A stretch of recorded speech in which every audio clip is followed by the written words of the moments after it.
तो स्वागत दोस्तों एक बार फिर से आपके अपने यूट्यूब चैनल पर। आज हमारे पास तमासिक परीक्षा 2021-22 का कक्षा 11वीं का राजनीतिक विज्ञान है। आज हमारे पास इसे हम बोल सकते हैं कॉन्स्टिट्यूशन या फिर संविधान। संविधान भी इसी को बोल सकते हैं, संविधान भी इसी को बोला जाता है। तो चलिए शुरू करते हैं बिना किसी देरी के।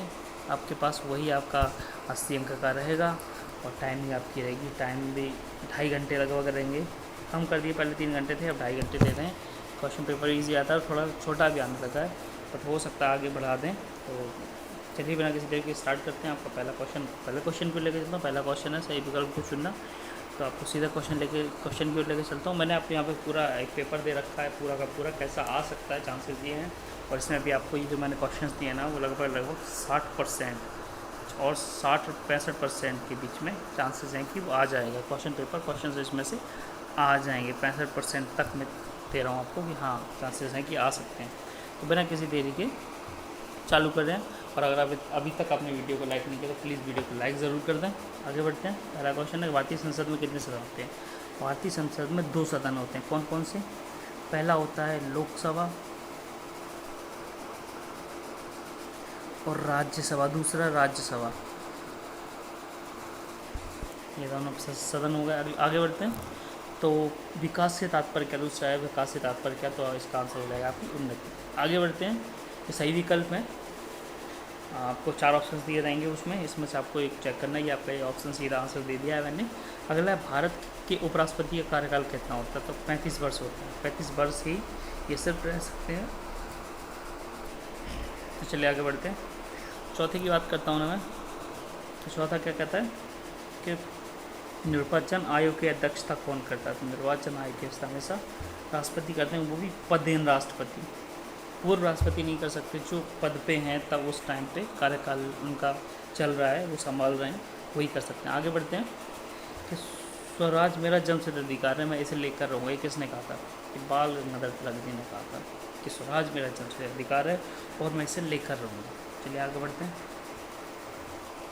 आगे बढ़ते हैं तो क्वेश्चन आ गया कि भारत का सर्वोच्च न्यायालय में सुप्रीम कोर्ट कहाँ स्थित है? नई दिल्ली में, क्योंकि वो हमारी राजधानी है, इसीलिए यहाँ पर बनाया था। चलिए आगे बढ़ते हैं। आगे अगला क्वेश्चन है कि शांति को बढ़ावा देने वाला तत्व कौन सा है? परस्पर सहयोग, लगातार सहयोग करना शांति बढ़ाता है किसी भी चीज़ में। आगे बढ़ते हैं कि भारतीय संसद सभा की प्रथम बैठक कब हुई? संसद सभा की प्रथम बैठक की बात कर रहे हैं, संसद भवन में। ऑप्शंस भी दे दिए। संसद भवन में कब हुई? 9 दिसंबर 1946 को ये प्रथम बैठक हुई थी। चलिए आगे बढ़ते हैं कि मध्य प्रदेश का उच्च न्यायालय सभी को पता है जबलपुर है। आगे बढ़ते हैं कि संविधान सभा भारतीय संविधान बनकर कब तैयार हुई? ये भी सभी को पता है कि 26 जनवरी 1949 को तैयार हुआ और लागू कब किया गया? 26 जनवरी 1950। ये आपको भारतीय संविधान 26 नवंबर 1949 को चालू हुआ था, अभी बनकर तैयार हुआ। चले आगे बढ़ते हैं। हम आते हैं अब अगला क्वेश्चन है आपका दूसरा, रिक्त स्थान पे आते हैं। तो रिक्त स्थान सीधे सीधे बता देते हैं आपको कितने हैं। चलिए है कि राज्यसभा के सदस्यों का कार्यकाल 6 वर्ष का होता है। ये जो ब्लू टिक है ना, ब्लू में लिखा हुआ ना, वो है आपकी खाली स्थान, उसमें सीधा सीधा आंसर दे दिया है। ठीक है, चलिए आगे बढ़ते हैं कि संविधान सभा के अध्यक्ष कौन थे? डॉक्टर राजेंद्र प्रसाद, ये सबको पता है। बोलते अगला है कि परिस्थितियाँ बदलने पर संविधान में उच्च संशोधन करना आवश्यक होता है। संविधान में जब परिस्थिति चेंज आती है, जैसे कि मान के चलो कोई भी बिल लागू हुआ, वो सुटेबल नहीं बैठ पा रहा, तो उसमें थोड़ा सा संविधान में बिल में थोड़ा सा अपना संशोधन करना होता है। संविधान संशोधन कहलाता है, इंग्लिश में उसको अमेंडमेंट्स कहते हैं। चलिए आगे बढ़ते हैं। अगला है कि संविधान का उद्देश्य प्रस्ताव पंडित जवाहरलाल नेहरू ने प्रस्तुत किया था। ये किसने प्रस्तुत किया था? ये होना था कि पंडित जवाहरलाल नेहरू। वहाँ पे आपको खाली स्थान मिल जाएगा, पंडित जवाहरलाल नेहरू की जगह पे खाली स्थान मिलेगा। चलिए आगे बढ़ते हैं। तो मानव अधिकार दिवस प्रतिवर्ष कब मनाया जाता है? 10 दिसंबर को मनाया जाता है। अगला व्यक्ति पर बाहरी अभाव ही स्वतंत्रता कहलाती है। जैसे कि अगर व्यक्ति पर बाहर से या फिर कहीं भी हो, प्रेशर नहीं होना चाहिए, उस पर भार नहीं होना चाहिए किसी का, वो कहलाती स्वतंत्रता। नॉर्मल जो रिस्पॉन्सिबिलिटीज़ होती हैं ना, जैसे कि घर चलाना और अपने परिवार को संभालना है, ये बाहर की बात नहीं कर रहा हूँ। जैसे कोई ज़बरदस्ती काम करा रहा है उसको, या फिर बांध के रखे कि नहीं तू काम कर, तभी पैसे मिलेंगे, पैसे रखे है, ये सारी चीज़ें, ये नहीं होना चाहिए। आगे है, आगे बात करते हैं कि भारत में मताधिकार की न्यूनतम आयु कितनी हुई? 18 वर्ष, सबको पता है, सब सारे व्यक्तियों को पता है। आगे बढ़ते हैं, और मैं आपको बता दूं कि शादी की बताइए 21 वर्ष लड़के की और 18 वर्ष गर्ल की और 21 वर्ष बॉय की, ये भी याद रखना है। चलिए आगे बढ़ते हैं। साक्षरता का एक विकास की एक प्रमुख चुनौती है, कौन? साक्षरता। विकास की चुनौती कैसे है मैं आपको बता देता हूँ। जब तक इंसान, लोग पढ़ेंगे नहीं, वो साक्षर नहीं बनेंगे, उनको बड़ी चीज़ें, टेक्नोलॉजी और बहुत अच्छे अच्छे जो प्रोजेक्ट्स आ रहे हैं उनमें उनको नहीं समझ में आएगा कि हो क्या रहा है। ये कुछ भी चीज़ है, कुछ नया बनना होता है तो पढ़ाई ज़रूरी होती है। उनको ये पता चलता है कि कौन सा कंटेंट डला है, कौन सी, जैसे कोई सी भी मशीन है, अच्छी सी मशीन है, उसको जब तक हम मेन्यू पढ़ेंगे नहीं उसका कैसे बनी है मिलके, तो हम उसको समझेंगे कैसे कैसे चलती है, कैसे नहीं चलती है। हाँ, वो बात अलग है कि हम चलाना धीरे धीरे सीख लेते हैं, लेकिन अगर हमारे पास सबसे पहले नई मशीन किसी को नहीं चलानी आती, जो बनाता है सिर्फ उसी को वही चला सकता है। पढ़ना ज़रूरी है, साक्षरता ज़रूरी है। तो लिटरेसी बोलते हैं हम इसको, लिटरेसी रेट बहुत ज़रूरी है, तभी हम विकास की एक चुनौती, कि विकास नहीं बढ़ेगा अगर आपके पास पढ़ाई अच्छी नहीं होगी, बाहर नहीं जा पाओगे आप, अगर बात करते हैं तो। चलिए आगे बढ़ते हैं, अगले क्वेश्चन की बात कर लेते हैं। अगला क्वेश्चन कहते हैं कि एक वाक्य में उत्तर दो। UNDP का पूरा नाम क्या है? यूनाइटेड नेशन डेवलपमेंट प्रोग्राम, ये याद रख लेना। इसमें बहुत सारे अपने क्वेश्चन जो है ना वो फुल फॉर्म से पूछ ले जाते हैं कि इसका फुल फॉर्म क्या है, इसका पूरा नाम क्या है। चलिए आगे बढ़ते हैं। शांति का आशय स्पष्ट कीजिए। शांति का आशय स्पष्ट करना, चलिए बता देता हूँ। पूरे विश्व में अहिंसा स्थापित करने का एक माध्यम, जिसके तहत देश स्वेच्छा या शासन की एक प्रणाली के जरिए इच्छा के सहयोग करते हैं ताकि युद्ध को रोका जा सके। यह शांति का आशय है। सारे के सारे देश मिलकर अपनी स्वेच्छा से एक सहयोग करते हैं ताकि कोई भी अहिंसा ना फैले, युद्ध ना हो। चलिए आगे बढ़ते हैं।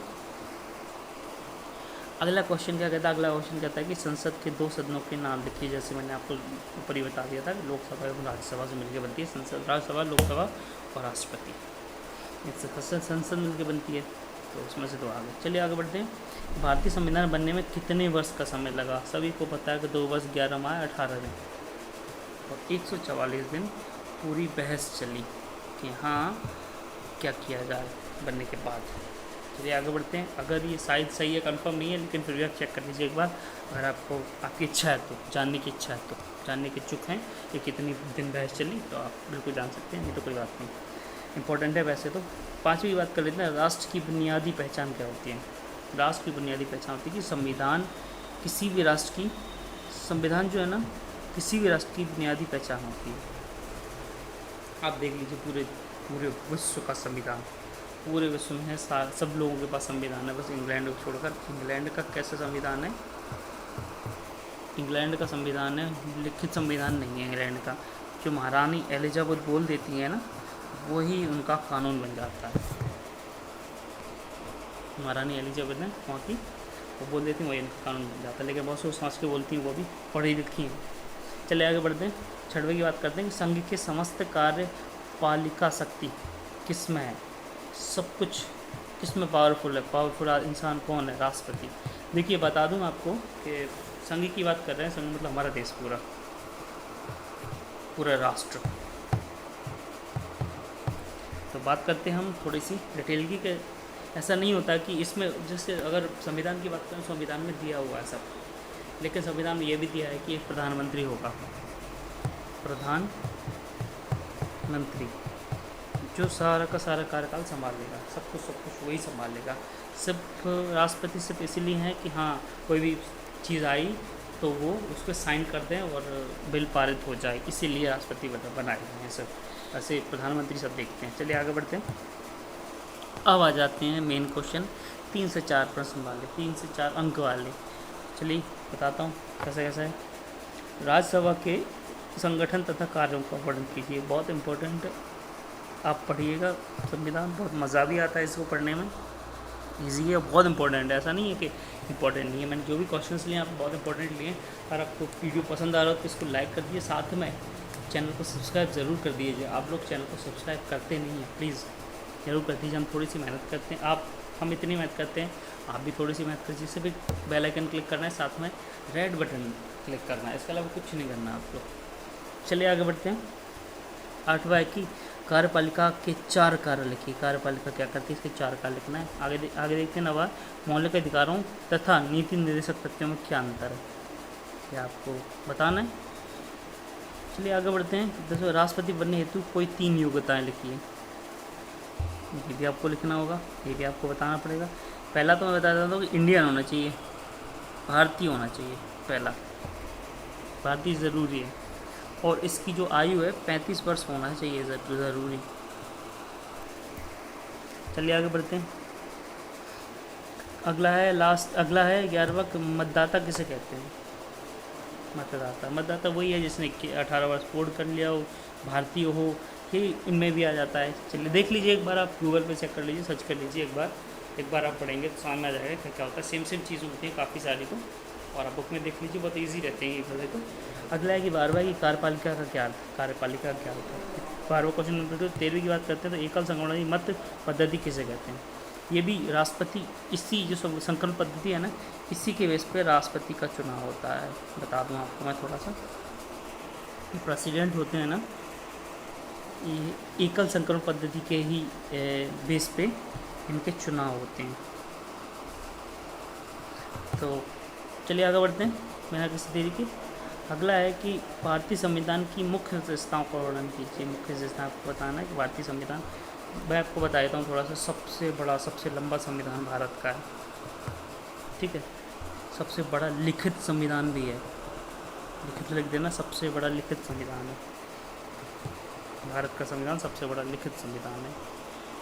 और बाकी आप देख लीजिए, उसमें वो मिल जाएगा, बुक में काफ़ी सारा मिल जाएगा। चलिए आगे बढ़ते हैं। साधारण बहुमत व पूर्ण बहुमत में अंतर बताइए, ये आपको देखना पड़ेगा।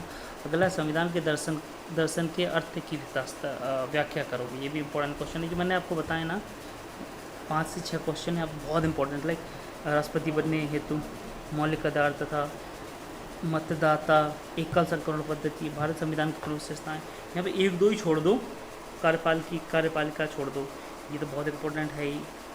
कार्यपालिका क्या अर्थ है, ये ज़्यादा नहीं आता, लेकिन बाकी तो सारे के सारे बहुत इंपॉर्टेंट है। IMP क्वेश्चन है, आपके चांसेस है कि इसी में भी आ सकते हैं। अगर आपको वीडियो पसंद आया तो प्लीज़ लाइक कर दिए, साथ में शेयर भी कर दीजिए दूसरे लोगों को, ताकि उनको भी फ़ायदा हो जाए। आज की वीडियो में इतना ही, मिलता हूँ अगली वीडियो में कुछ ऐसी क्वेश्चन आंसर के साथ। धन्यवाद।